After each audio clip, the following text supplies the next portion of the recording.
What I am about to share with you today is kind of an odd topic. It goes against everything the mainstream psychology tells you about human connection, the importance of having someone in your life.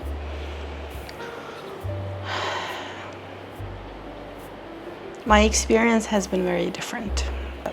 All right, so what I want to share with you today is something to do with the fact that after so many years of suffering in terms of relationship and failing at connecting with people on a deeper level, always thinking that there must be something wrong with me, and every time when I try to connect with other people, I was always at the giving end and not the receiving end. I felt so empty, so drained in every connection that I had with other people, and I just didn't understand like why is this happening? Why am I trying so hard? Why do I feel like I have to have these people in my life even though it's not serving me in any way? And years of analyzing myself, I've had so many therapy sessions with myself using all the tools that I know about therapy and hypnotherapy and meditation and everything I've learned to understand myself.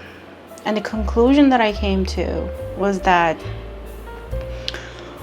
there was this belief that was installed in me when I was much younger. And let me know if this resonates with you, if you also grew up with these kind of belief.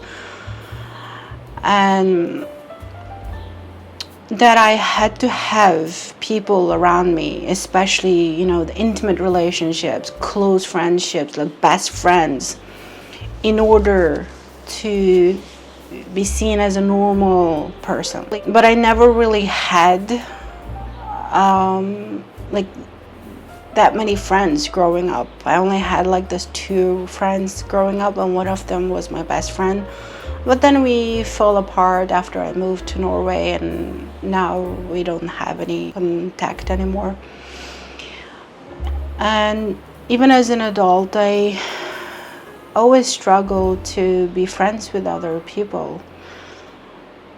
I don't know, there's always this superficial sense of connection, as if we're just forcing it.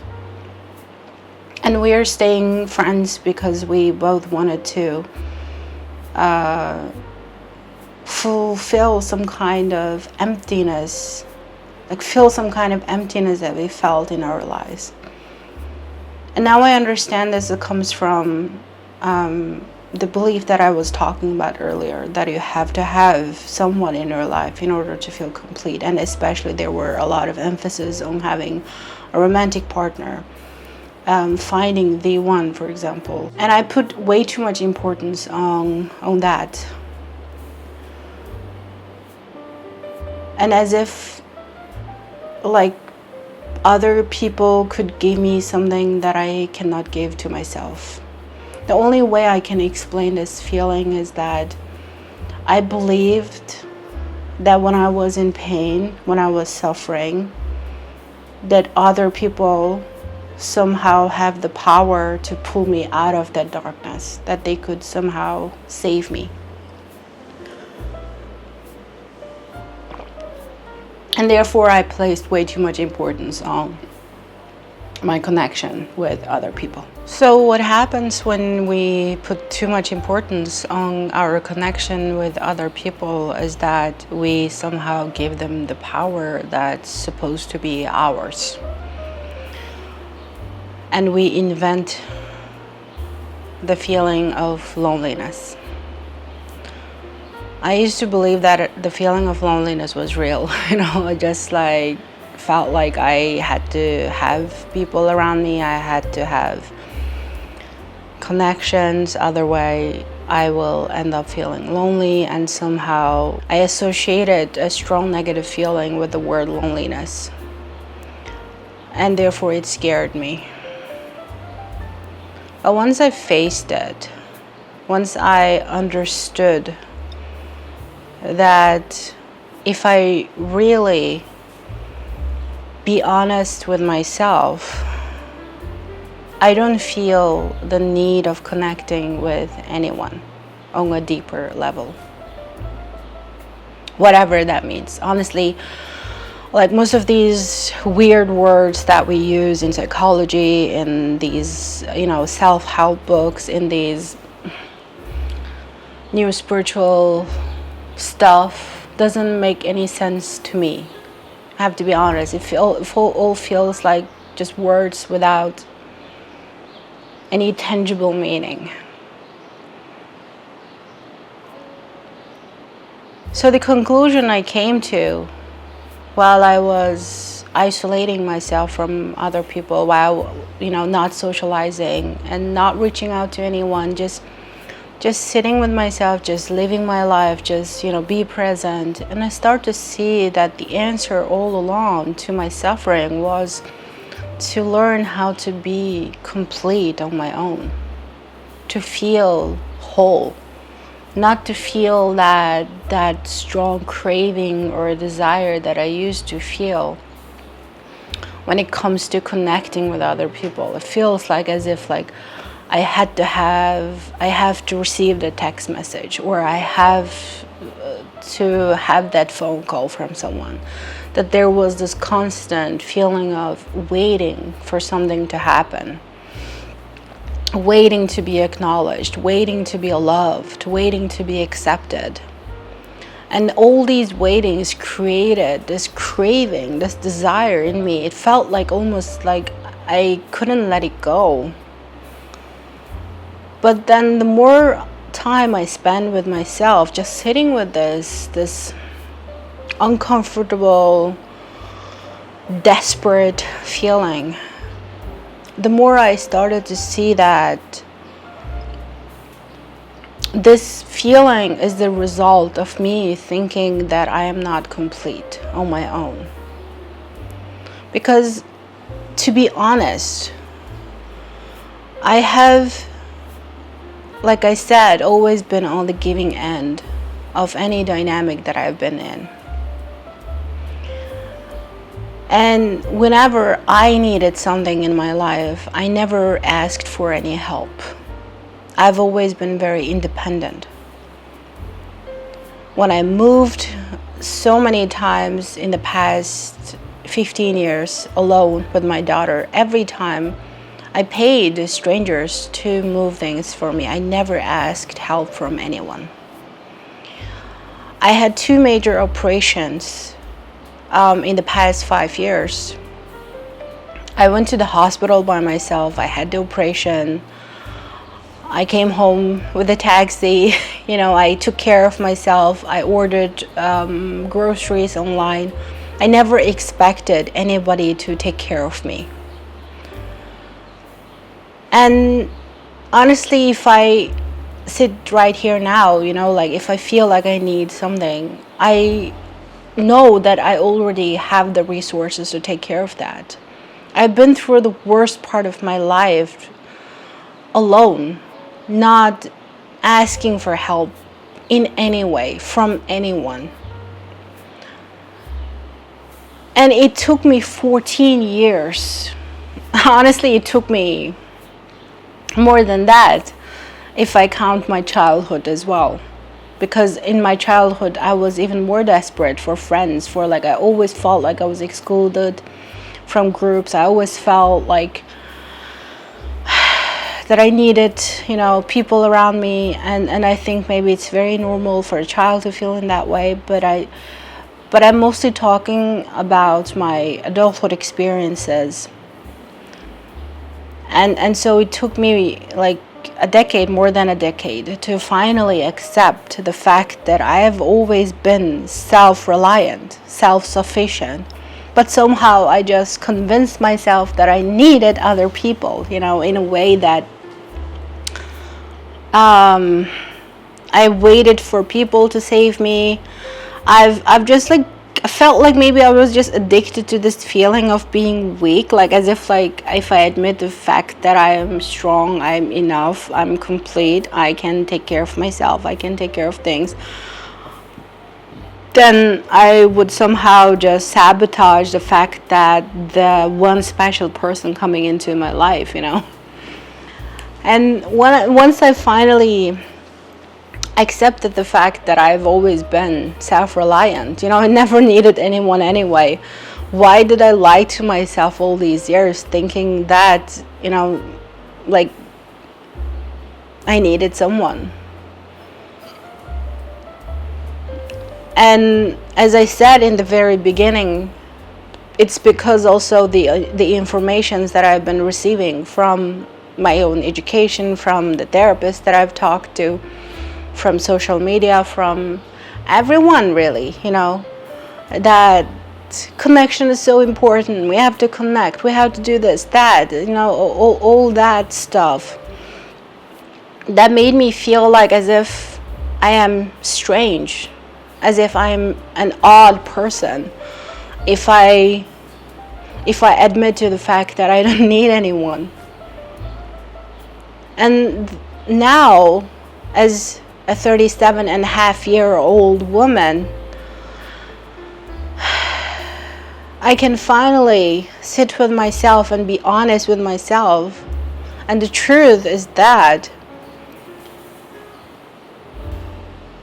relationship with other people, dynamics with other people feels easier now that I no longer try, that I no longer need people. If my friends, for example, reach out and want to grab a coffee, of course I would say yes if I have the energy to do so. But I never go to them anymore with this feeling of like I'm expecting something from you, like as if like I need you. Like it doesn't matter whether I have this person in my life or not, because like I said, I've never asked for help from anyone. I've been disappointed, because when you are somebody who is always the one that shows up, the one that other people relies on, people naturally have these expectations of you that you are okay, that you can take care of yourself. So when you ask for help, they don't feel bad about turning you down, because in their head you're just this one strong, independent person. And that made me feel like, what, then why do I need you in my life anyway? The older I get, the more I am actually, realizing that there are so many things that I want to do on my own, in my own free time, that I don't have energy for other people. I want to write a book.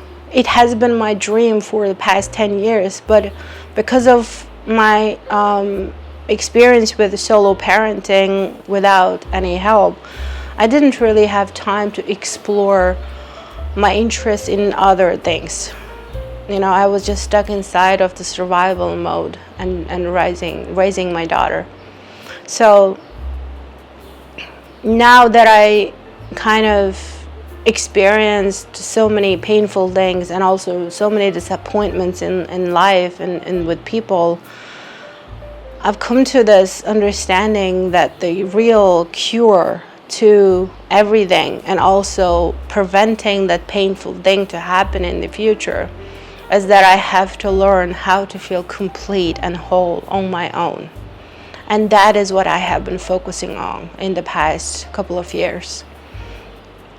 And right now, to be honest, I feel more complete. I don't have that need of being with people, and I don't have any expectations of people, and this actually made it very easy for me to like talk to strangers, for example, because people can feel your energy, whether you want something from them or that you are neutral. And people can feel the energy of a desperate person. just like they can feel the energy of someone who doesn't want anything from them. And it gives off kind of, you know, the feeling of safety, that, okay, this person is safe, so I can approach them.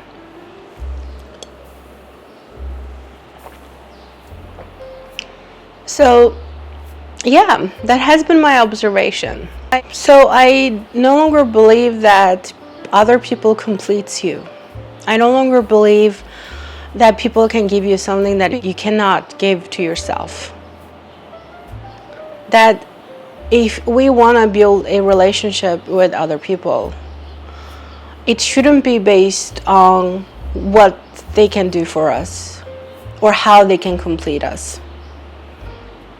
I do believe that there are like healthier people out there, and I am trying to become one of them. You know, those people who feel complete with themselves, those who have their own clear path, those who doesn't rely on other people to feel happy, feel complete, feel fulfilled in their own lives.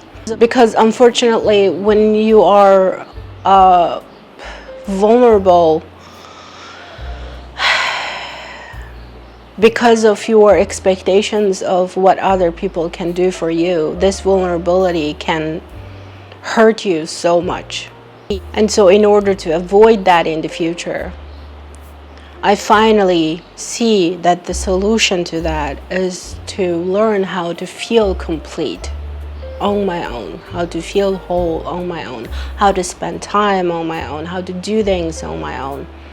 Be okay to, you know, just live my life for me, be present in my own life. Now, like, I'm also learning to say no to other people when they ask for help, because I'm not in a position to offer anybody help right now, because I'm dealing with a lot of health problems. I'm in pain, and even in this situation, like in the past 6 months, I've been struggling a lot in terms of my health. Like I mentioned in my other videos, I have fibromyalgia and endometriosis, so I have a lot of pain, physical pain.